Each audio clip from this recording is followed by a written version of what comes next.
జై శ్రీరామ్. అందరికీ నమస్కారం అండి. మన ఇంట్లో తినటానికి లోటు లేకుండా ఉండాలి, ఏ పచారీ వస్తువులైనా నిండుగా ఉండాలని ప్రతి వంట చేసే ఇల్లాలు కోరుకుంటుంది.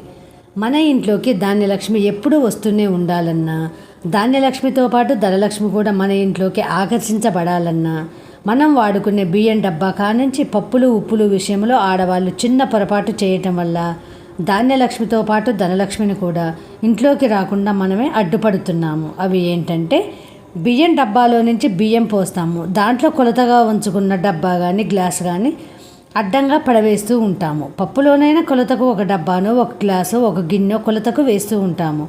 అలా మనం పోసుకున్న తర్వాత అడ్డంగా పడవేయటం వలన ధనలక్ష్మిని ఆకర్షించలేము. కొలత కోసం ఉంచుకున్న పాత్రను నిలువుగా ఉంచి దాని నిండా మనం వాడుకున్న సరుకును నిండుగా ఉండేలా చూసుకోవాలి. అలా ఉంచటం వల్ల మన ఇంట్లోకి ఆ వస్తువు అయిపోకోకుండా ఎప్పుడు ఆకర్షించబడతాయి.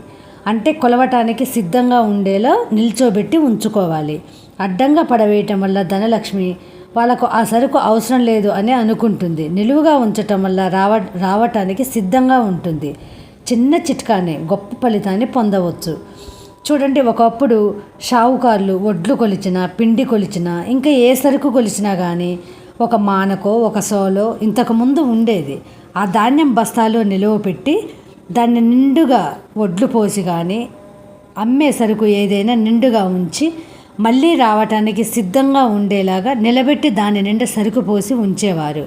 కాలగమనంలో అవి కొలతలు కనుమరుగైపోయాయి. ఇప్పుడు అన్ని ప్యాకింగ్ వస్తున్నాయి, కొలిచే పని లేదు. ఇంతకుముందు కొలిచే సాధనాలు మన నానమ్మ అమ్మమ్మ వాళ్ళు కూడా మన ఇంట్లో నిలబెట్టే ఉంచేవారు. ఇలా మనం వాడుకునే ప్రతి సరుకులో మనం వాడుకునే గ్లాస్ కానీ డబ్బా కానీ నిలువబెట్టి ఉంచటం వల్ల ఆ సరుకు అయిపోకుండా ఉంటుంది. ధనలక్ష్మిని మన ఇంట్లోకి ఆకర్షించబడతాము. ఇది నిజమే అయితే లైక్ చేయండి.